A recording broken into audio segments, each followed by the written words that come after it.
Hey, true believers. Chris Mack coming at you today with Wolverine 51. This was excellent, though it may be because I'm biased. As I've said before in previous reviews, and those of you that I've talked with in person, I've collected comics since I was 6. And for the X-Men, because it started out with Swamp Thing, then it progressed to Superman, Batman, and then as the late 80s, early 90s rolled around, started watching the animated series, started playing the the 6-person arcade game at the pizza parlors, and that's kind of how I was introduced to the team initially. And then, of course, the animated series that followed. And that's kind of how I started with X-Men, and then I started working my way back, read X-Men Adventures, and then finally jumped into the books. So, for the Wolverine title in and of itself, Larry Hama and Andy Kubert were my introduction to Wolverine. So whenever I read this time period, it throws me back to a really happy point in my life. So that may just me being biased, because I love that I'm older, now that I've been older. Now that I am older, and I've gone back, read the Claremont run, which he initially started, that is equally excellent.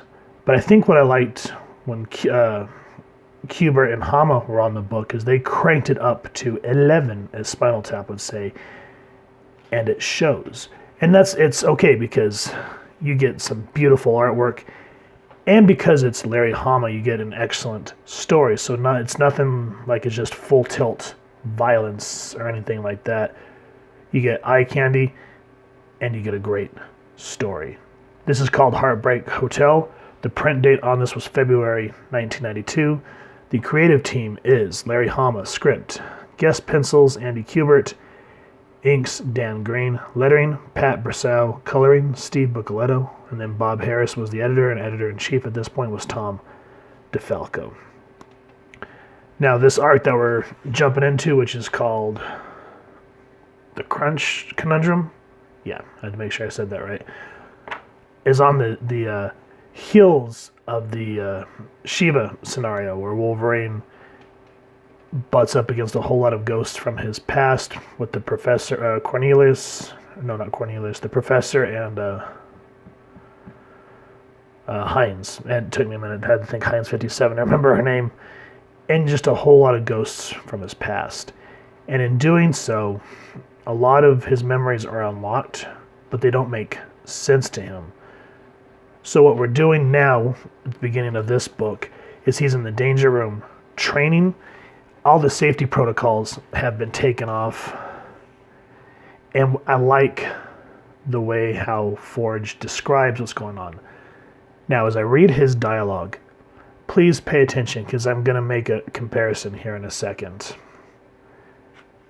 So let me go back one to kind of start kicking it off.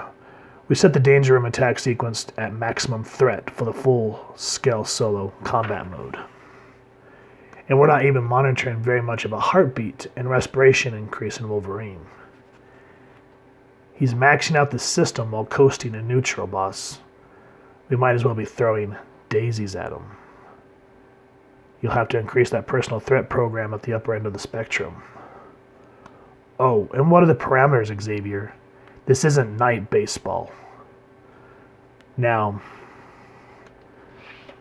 let me scoot up a little bit here in my squeaky old chair. The reason I want you guys to pay attention to how Forge is talking here is Forge used to be a very kind of Tony Stark in a sense of the X-Men. You know, he very kind of can be debonair, but also kind of a jerk. But that, you know, is when he took Storm's powers away, that kind of humbled him a little bit, and that's how he joined the X-Men. But, you know, he's still very confident in his abilities and what he can do. Now,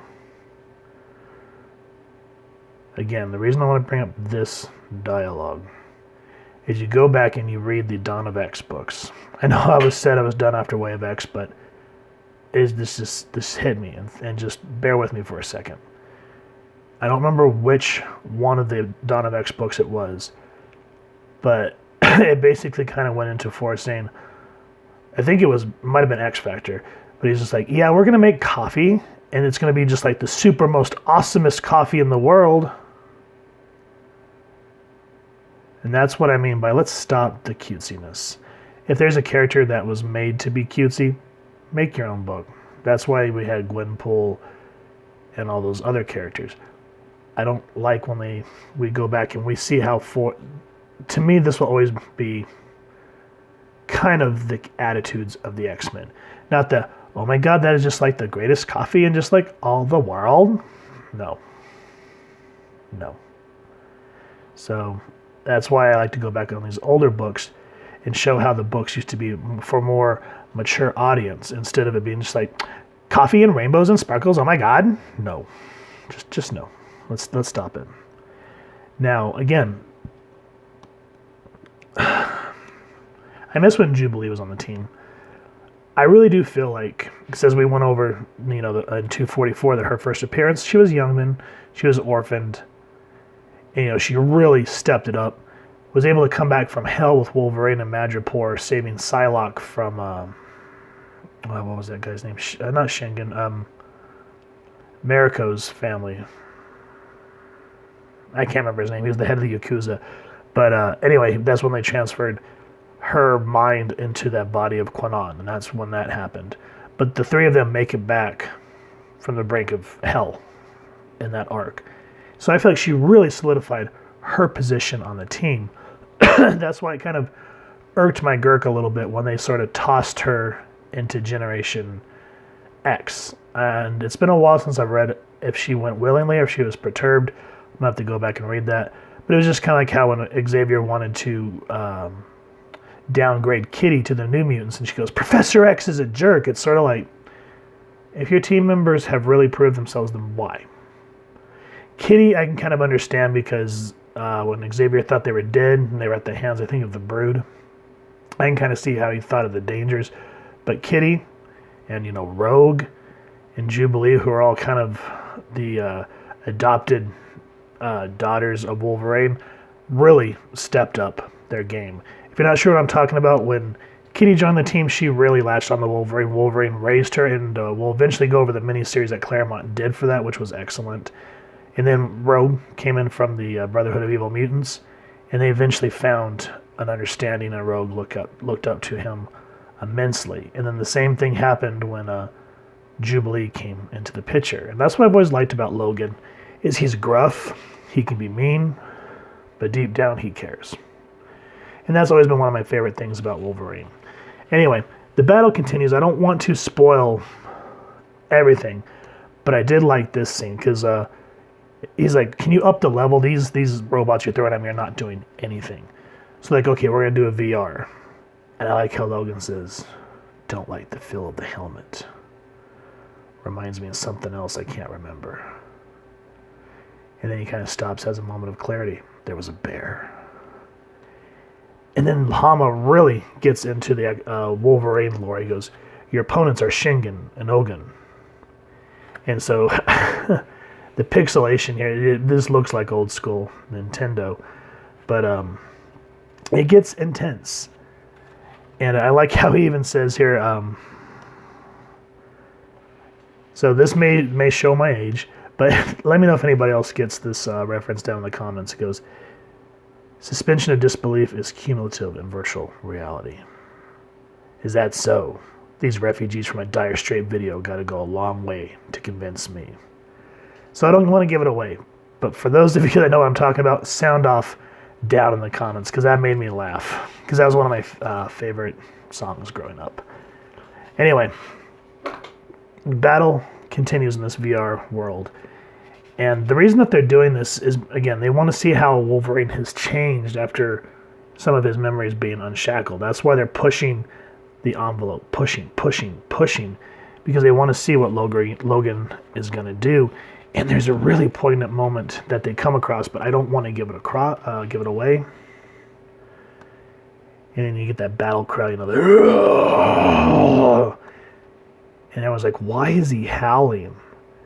And I like how Storm and Cyclops, both leaders of the X-Men, walk away. They're like, I won't be part of this. Neither will I. He requested this himself, is what Xavier says. He didn't ask to be pushed to the edge of his humanity. And then there's another very interesting moment where Xavier says, perhaps we're actually seeing his real self for once. And you guys just really have to read it in the context. So Logan bells. And this is what I mean by graph. Let me go back panel. Let me find it. After everything, Jubilee's kind of trying to hint that she wants to be with him because she can see something's bothering him. And she's like, why are you going to that sleazy bar? Pretzels ain't soggy. Pool table's level, and the jukebox is cranked to 10. Besides, what's it to you? So anyway, we get into the bar scene. Logan meets someone, and well, there's usually about three reasons you go to a bar, so we'll just kind of jump past that. And Jubilee's worried. She, in her bones, she knows something's wrong. Now, there's a hotel where this woman's staying, and you see someone come out of Logan's room, and you're like, wait a minute. Didn't we just see her as a blonde a minute ago? So then your brain kind of starts to wonder about certain things. And now while that's happening, I like that Hama, just like Claremont, takes a interlude. And here we have LCD and Albert, which I'm still trying to hunt down the first appearance of Albert as well as Orphan Maker. I can't remember which issues those are. If you guys know, let me know down in the comments because it's driving me crazy. But again, you'd think this feels random, but again, like what Claremont would always do is he would jump away, and another person that was really able to successfully do this was Fabian Nicieza and Scott Liddell. So this sets up for something because Elsie talks about there's a flux in the time continuum, and she's like, it was strange. She doesn't know if it's bad or good. And then we jump back to our main story. And for those of you that know who this is, got some awesome stuff coming up. For those of you that don't, I highly suggest that you pick up this book because I want to know what happens. So in a sense, this book was a cool-down issue from that three-part arc that we read from 48 to 50, which was excellent. This book was equally excellent because, yeah, there's action, but it's Wolverine tearing up VR, which is okay. But what gets interesting is how the way we delve into Wolverine's mind. And again, that's, the new Wolverine book by Benjamin Percy. It's good. I enjoy it. But it just feels like a lot of writers don't take the time to really flesh out the characters like they used to. Claremont, Hama, and all the early writers, Peter David, that worked on Wolverine, knew how to make it fun, but also really get you to see different sides of Logan and the other characters that were introduced throughout. Jubilee, even the X-Men, like this, seeing everyone in the danger room, you'd think this was an X-Men book. But again, it's Wolverine being solo, being awesome, just like he's supposed to be here on the cover. And I used to love the trade dressing here. I miss that trade dressing, just my personal opinion. Anyway, Cry of Madness, excellent read. Highly, highly recommend. I know it's not like the next big event or, the 1/25th of 1,000 variant cover or the first appearance of blah, blah, blah, blah, blah, blah. Just a great story. And at the end of the day, that's the best thing to do with a comic book is to kick back and just read an excellent story. And that's what we get with this book. So if you have enjoyed it, please first and foremost, support your local comic shop. Grab a copy. If you've enjoyed this review, we really would appreciate it if you take a moment to hit like, share, and subscribe. Helps the club channel more than you can possibly know. And if you wouldn't mind hitting that fancy little adamantium bell next to subscribe, that way as we continue to upload content, you guys can come to the channel. And we just love to hear your thoughts and feedback down in the comments below and just talking with y'all. So with all that said, I hope y'all continue to have an absolutely amazing day reading, and happy hunting, true believers.